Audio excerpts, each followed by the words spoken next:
Dans notre monde, Fortnite est un jeu.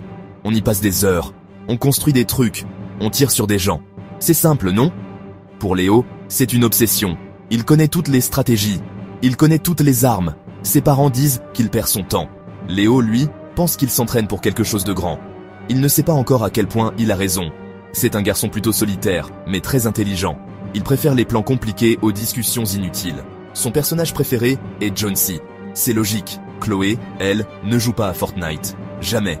Elle trouve ça stupide, c'est une perte de temps. Elle préfère dessiner dans son carnet. Elle dessine des paysages, des personnages fantastiques, des mondes imaginaires. Elle est créative et observe beaucoup les détails. Elle passe son temps avec ses écouteurs, perdue dans sa musique et ses pensées. Elle connaît Léo de vue, au collège. Pour elle, c'est juste le garçon qui crie sur son écran. Elle ne se doute pas que leurs chemins vont bientôt se croiser de manière très étrange. Et puis, il y a Sam. Sam est le sportif du groupe. Il joue au basket, il court, il fait du skate. Il est toujours en mouvement. L'énergie, c'est son truc. Il a joué à Fortnite, bien sûr. Mais il n'est pas un stratège comme Léo. Il préfère foncer dans le tas. Il aime l'action, le bruit, le chaos. Il trouve que construire des murs, c'est pour les lâches. Pourquoi se cacher quand on peut sauter partout et tout casser? Sam est simple, direct et loyal. Il ne réfléchit pas beaucoup, mais son cœur est au bon endroit. Un cœur qui bat très vite. Un soir, une tempête étrange éclate. Ce n'est pas une tempête normale. Le ciel devient violet, comme dans le jeu. Des éclairs frappent partout. Léo est devant son écran, en pleine partie. Chloé dessine la tempête depuis sa fenêtre, fascinée. Sam, lui, est dehors. Il trouve ça génial. Un éclair plus gros que les autres frappe leur maison en même temps. Un bruit assourdissant. Une lumière blanche. Et puis, plus rien. Le silence. Ils ne sont plus dans leur chambre, ils ne sont plus dans leur monde, ils sont ailleurs. Léo se réveille sur de l'herbe très verte, trop verte. Le ciel est bleu, trop bleu. Il reconnaît immédiatement le paysage. C'est la carte de Fortnite. Il voit Tilted Towers au loin. Il se pince. Ça fait mal. Ce n'est pas un rêve. Il regarde ses mains. Il porte des vêtements normaux, pas un skin de personnage. Il est... lui. Mais dans le jeu, c'est à la fois terrifiant et incroyablement cool. Il se lève, le cœur battant. Il doit trouver une arme. Vite, c'est la première règle. Toujours trouver une arme. Non loin de là, Chloé ouvre les yeux. Elle est assise près d'un arbre qui ressemble à un champignon géant. Les couleurs sont vives, presque agressives. C'est comme si un de ses dessins avait pris vie. Elle sort son carnet, par réflexe. Elle doit dessiner ça. C'est la chose la plus folle qu'elle ait jamais vue. Elle entend un bruit dans un buisson. Elle se cache. Un personnage bizarre, avec une tête de tomate passe en dansant. Chloé cligne des yeux. D'accord. C'est officiellement le jour le plus étrange de sa vie.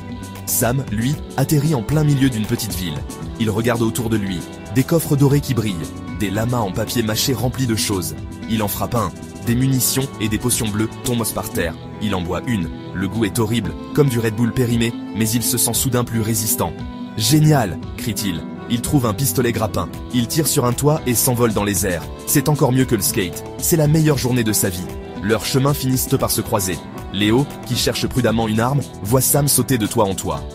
Chloé, cachée derrière son arbre, les voit tous les deux. Ils se reconnaissent. « Toi ?» disent-ils en même temps. C'est absurde. Ils sont les seuls à porter des vêtements normaux. Tous les autres sont des personnages de jeu. Ils comprennent qu'ils ne sont pas seuls. Ils sont trois ados normaux, perdus dans un monde de fous. Et la tempête approche déjà au loin.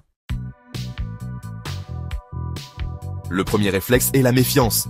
Léo voit Sam comme un danger public. « Arrête de sauter partout, tu vas nous faire repérer !» crie-t-il. Sam, lui, trouve Léo ennuyeux. « On est dans Fortnite, pas à la bibliothèque, il faut bouger !» répond-il. Chloé, elle, reste en retrait. Elle observe. Elle remarque des choses que les deux garçons ne voient pas. Elle voit des pièges cachés. Elle voit les trajectoires des autres joueurs. Elle ne dit rien. Elle dessine sur son carnet. Des plans, des schémas. Ils trouvent un camp abandonné. Ils doivent s'équiper. Léo trouve un fusil de sniper. Parfait pour sa stratégie à distance. Sam trouve un fusil à pompe. Parfait pour le combat rapproché. Chloé trouve des bandages et des potions. Elle trouve aussi des grenades boogie-woogie. Elle sourit. Ça c'est drôle. Elle commence à comprendre l'intérêt du jeu. Ce n'est pas juste de la violence. C'est aussi de la créativité. Et beaucoup de bêtises. Elle se sent un peu plus à sa place. Soudain, une autre équipe les attaque. 4 joueurs avec des skins de bananes. C'est ridicule et terrifiant. Sam fonce, fusil à pompe en main. Il est courageux, mais il est seul. Il se fait vite submerger. Léo, de loin, essaie de viser. Mais les bananes bougent trop. Il panique. Il va rater son tir. C'est là que Chloé intervient. Elle lance une grenade boogie-woogie au milieu des bananes. La musique disco retentit. Les 4 bananes se mettent à danser, incapables de s'arrêter. C'est le moment parfait.